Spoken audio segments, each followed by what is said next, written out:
what is the purpose of Anthony Albanese on the world stage? It's seriously difficult to understand what he stands for, who he represents, and where his allegiances lie. Have a look at this, for example. He's in China and is standing in front of 3 flags: the Australian flag, the Aboriginal flag, and the Torres Strait Islander flag. What a bizarre image that is. The leader of the country goes to another country and stands in front of 3 flags? I mean, why not just one? Our flag, the Australian flag. Who does he stand for? Well, it certainly doesn't seem like it's Australia. In fact, Anthony Albanese has started acting as an apologist for China, darting around any and all topics that involve Australia's greatest strategic threat through word salads and unclear positions. I mean, he may as well be Kamala Harris. Now, tomorrow the Prime Minister will meet with President Xi Jinping and Premier Li in Beijing. Of course, there are no meetings scheduled with the US President, but this will be his 4th with China.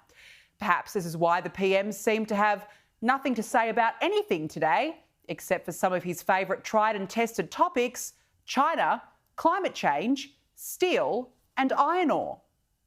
We know that steel is the backbone of the modern economy, but we also know that we need to decarbonise these processes if we are going to successfully deal with the challenge of climate change, but also the opportunity that it represents. But God forbid, don't ask him anything about Beijing's human rights and security record. We disagree where we must, and we put forward our position clearly where we have disagreements. We do that in a way that is consistent with the appropriate way to engage internationally. So we do that clearly, unequivocally, each and every time. And this is a relationship, though, that's very important for Australia. Well, the ALP talking points were not quite committed to memory yet for that word salad. Now, while our PM is in China, the ADF are watching for Chinese spy ships as Australia hosts its largest military exercise, Talisman Sabre. But don't ask him about that one either.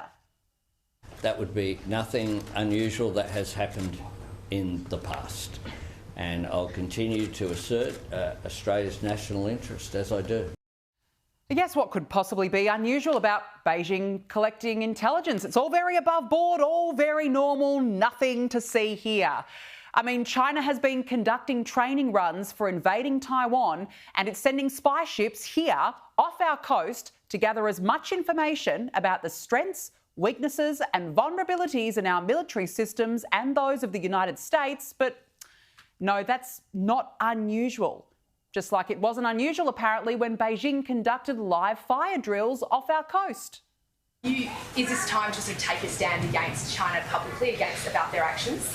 Well, it's important as well, and Defence have confirmed that China did comply with international law, and that's important to not suggest that that wasn't the case. Well, this is activity that has occurred in waters consistent with international law. The notification has occurred. It was a Virgin pilot that alerted Australia about the Chinese live fire exercise rather than Defence. The Australian Defence was certainly aware. I mean, the CCP could literally be on our land invading us, and the Prime Minister would release a statement saying there is just nothing unusual about it. Albo was then asked about whether he would raise the issue of the Port of Darwin with President Xi. I will be, if it's raised, our position's very clear, and I'm sure that the President's very clear and is knowledgeable of that. Well, is it still Labor's intention to return it to Australian hands from a Chinese company? I mean, he can't even bring himself to say it. He will only raise it if it's raised by Communist Master Xi Jinping. And while we're at it, best not to raise the issue of the United States either, because the Prime Minister doesn't have a position on that either. Does it frustrate you that while you're here we're getting stories leaked out of the Pentagon? I'm very focused on my purpose of being here.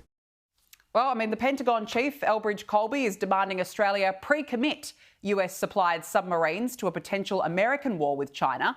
He's also asking whether Australia would help the US to defend Taiwan in the event of any conflict with China. America is looking for a return on investment, but Albo is focused on one thing.